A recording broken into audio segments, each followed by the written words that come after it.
Im Zentrum für Sonderpädagogik auf der Leiern in Gelterkinden gibt es für entwicklungsbehinderte Kinder und Jugendliche eine umfassende schulische und therapeutische Förderung.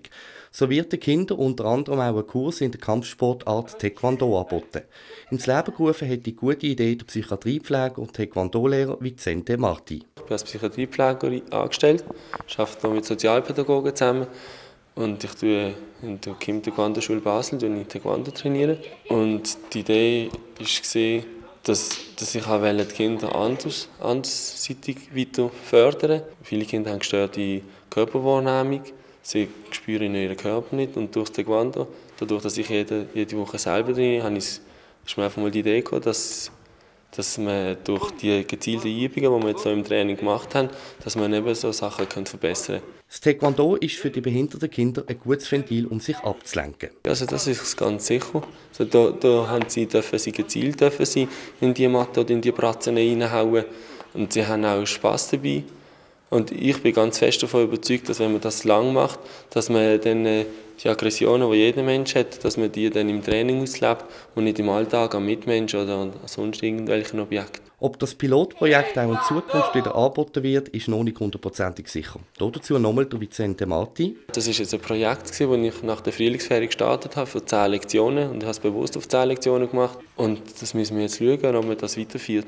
Aber ich denke, dass das Ziel ist auch von unserem Heim, dass die Kinder zu den Leuten rauskommen und dass nicht die Ausgrenzung stattfindet. Und wenn sie blau schauen an einem Kampfsport, dass sie hier im Gelterkind oder in Basel dort beitreten und mit den anderen Menschen zusammen das praktizieren können. Der 12-jährige Igor, der im Schulheim Leiern in die Schule geht, hat am Taekwondo-Kurs sichtlich den Blausch. Ja, also macht schon noch Spass. Auch wenn wir so Übungen machen, zum Beispiel so Liegestützen oder so, dann spürt man, wie es Kraft braucht und Konzentration. Und auch beim Training, beim Boxen und beim Kicken und so braucht es einfach enorm Kraft, Konzentration eigentlich.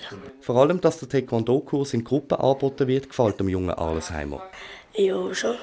Also ja, wenn ich es jetzt allein machen müsste, dann wäre es ein bisschen langweilig. Aber wenn noch so ein paar Jungs, zum Beispiel mein Kollege Joshua, der ist ja neben mir gehockt, wenn der dabei ist, dann gefällt es mir. Dass der Igor sich vorstellen kann, Taekwondo auch in Zukunft auszuüben, zeigt der Erfolg von diesem Projekt. Eigentlich schon, ja. Das ist eigentlich noch gut. Wenn ich mal 24 oder 23 bin, das werde ich schon mal, eben auch wie Vicente, wahrscheinlich auch mal ein Trainer werden von dem. Aber muss ich noch viel lernen. Und